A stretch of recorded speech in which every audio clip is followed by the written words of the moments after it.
Good day. The title of this study is Huntington's Disease as an Evolutionary Game. The main objective of this study is to present Huntington's disease as an evolutionary multiplayer game. Specifically, we construct a payoff matrix for the game by taking into account some concepts in population genetics and evolution, and then calculate the average payoffs of each of the player's strategies. A game in the context of pure strategies is a triplet capital G, composed of capital I, capital S, and pi. Capital I is the non-empty set of players in the game. Each player small I in capital I has his own set of strategies called capital S sub small I.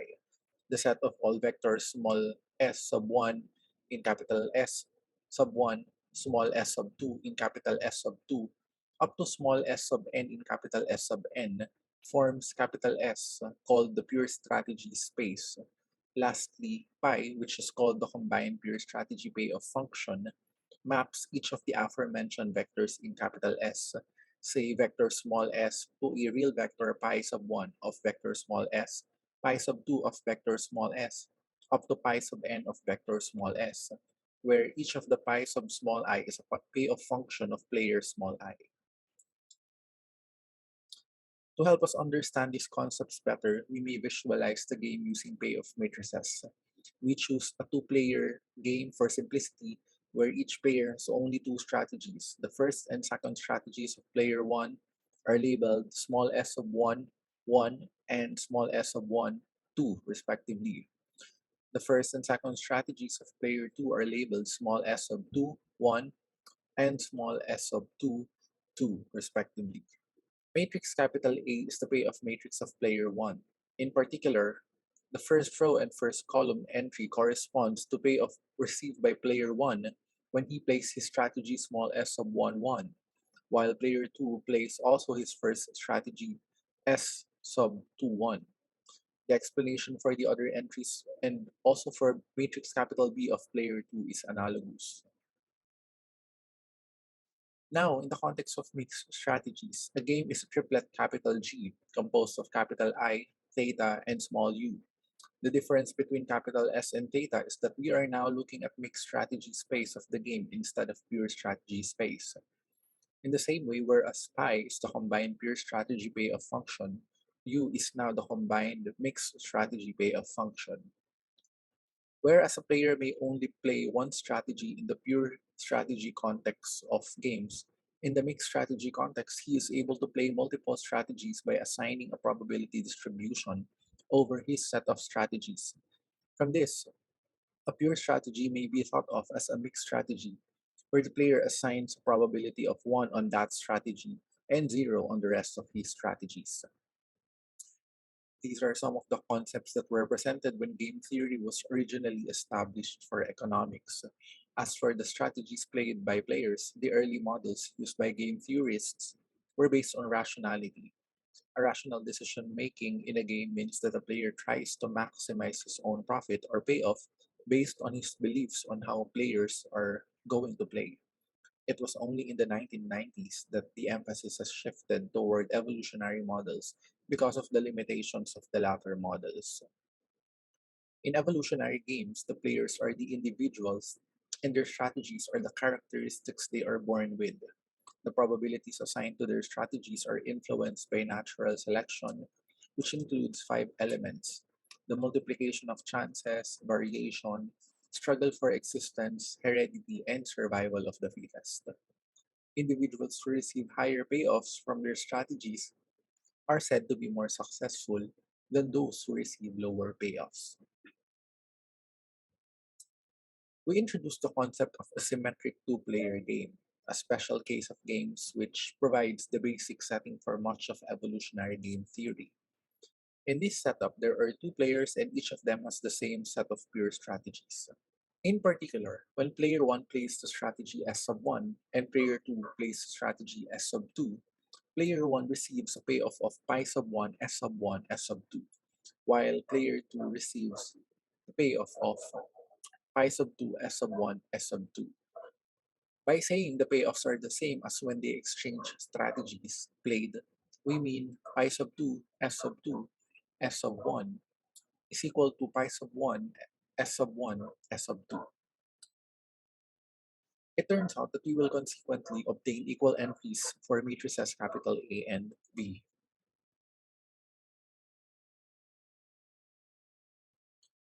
Now we can extend this to a symmetric four-player game in the context of mixed strategies, represented by a 2 by 8 matrix. The labels 1 and 2 on the side are the two same strategies given for each of the players. On top, there are three labels in each column, and these represent the strategies played by players 2, 3, and 4, respectively. But we will assume that the ordering of players does not matter. For instance, if player 2 plays strategy 1 and player 3 plays strategy 2, then it would be the same as if player 2 plays strategy 2 and player 3 plays strategy 1. Thus, we can further simplify this matrix into 2 by 4 by displaying only one column for every similar columns, and then we can just place a cardinality on top to take into consideration the hidden columns. The subscripts, on the other hand, are the products of the probabilities assigned to each strategy. Say P to strategy 1 and 1 minus P to strategy 2.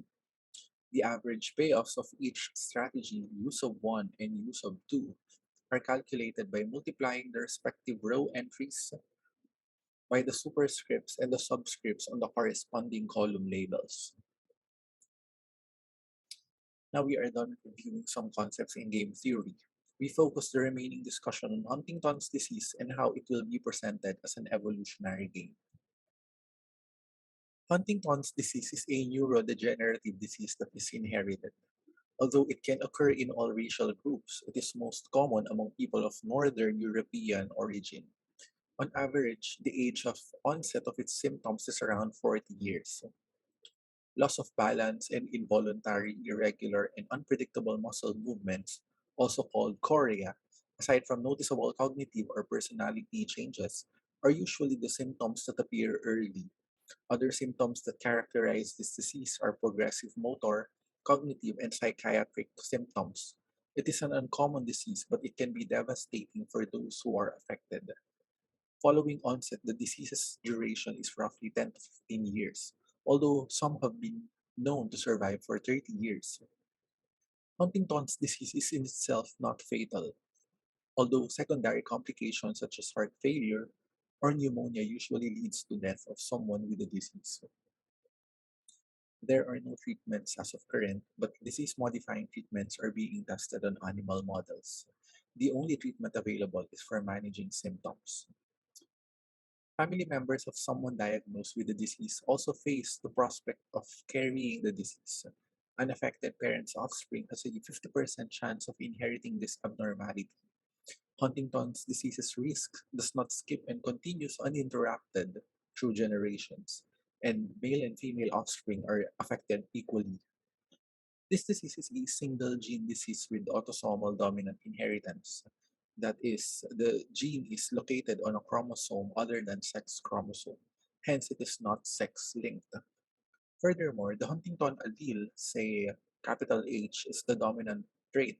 Thus, an offspring only needs one copy of the allele to express the disease. In Gokhale and Charleson's model, pure strategies are thought of as alleles, and the mixed strategies of the players assign the probabilities equal to the respective frequencies of the alleles in the population. The population is assumed to be infinite and well mixed. That is, every individual has the same probability to interact with any other individual in the population. Furthermore, there should be no mutations in the population. The model they presented is an application of EGT in population genetics, which can handle nonlinearities and both Mendelian and non-Mendelian inheritance patterns. So we construct a game based on Mendelian inheritance, starting from the viewpoint of a gene which has two alleles, say capital H for the dominant Huntington allele and small h for the recessive wild type allele. Suppose the frequency of capital H in the population is small p, while the frequency of small h is 1 minus p. As part of the mating process, one parent, either the paternal or maternal, is characterized by two alleles. Each of the parents contributes one of their alleles, resulting to two alleles transferred to the offspring. But an allele must first consider the effects of the three other alleles.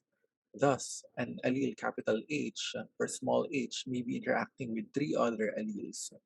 Now, these three may be comprised of all capital H alleles, two capital H and one small h alleles, one capital H and two small h alleles, or three small h alleles. We proceed to solving for each entry. These entries represent the fitness of a gene, which is measured by the number of progeny or offspring of the organism, or its ancestors and descendants. In solving for each entry, we also take into consideration the fitness of each genotype: alpha for the homozygous dominant genotype, beta for the heterozygous genotype, and gamma for the homozygous recessive. Small a sub 3 is the fitness assigned to the Huntington allele when interacting with three other Huntington alleles. When this happens, the only possible mating between two diploid parents that we can have is a mating between two homozygous parents for Huntington's disease. Using a Punnett square, we identify all possible outcomes for a genetic cross between parents with the aforementioned genotypes.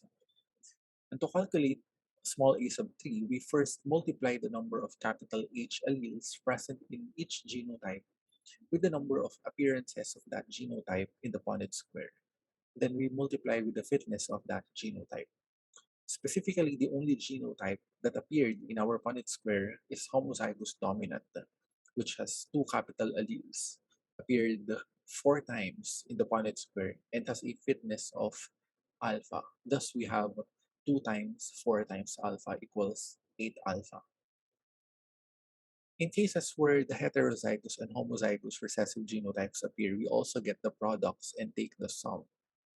Then we divide this sum by the total number of capital H alleles in the Punnett square, which is 8. Therefore, small a sub 3 is alpha. Small a sub 2 is the fitness assigned to the Huntington allele when interacting with two other Huntington alleles and one wild-type allele. When this happens, the only possible mating that we can have is a mating between a homozygote and a heterozygote parent for Huntington's disease. Small a sub 1 is the fitness assigned to the Huntington allele when interacting with one other Huntington allele and two wild-type alleles. When this happens, there are two possible matings that we can have. First is a mating between a homozygote parent for Huntington's disease and a homozygote wild-type parent. And the other one is a mating between two homozygote parents for Huntington's disease with a cardinality of 2 because we can pair capital H with the first small h per the second small h. For the first mating, we have 4 beta divided by 4 equals beta. For the second mating, we add 2 alpha and 2 beta and divide the sum by 4 to get alpha plus beta all over 2. Since the cardinality of this mating is 2, we multiply again by 2 and take the sum with beta and divide all over 3. Thus, small a sub 1 is equal to alpha plus 2 beta all over 3. We present one more derivation and skip the rest of the matrix as the process is just the same for the remaining 4 entries. Small a sub 0 is the fitness assigned to the Huntington allele when interacting with 3 wild-type alleles.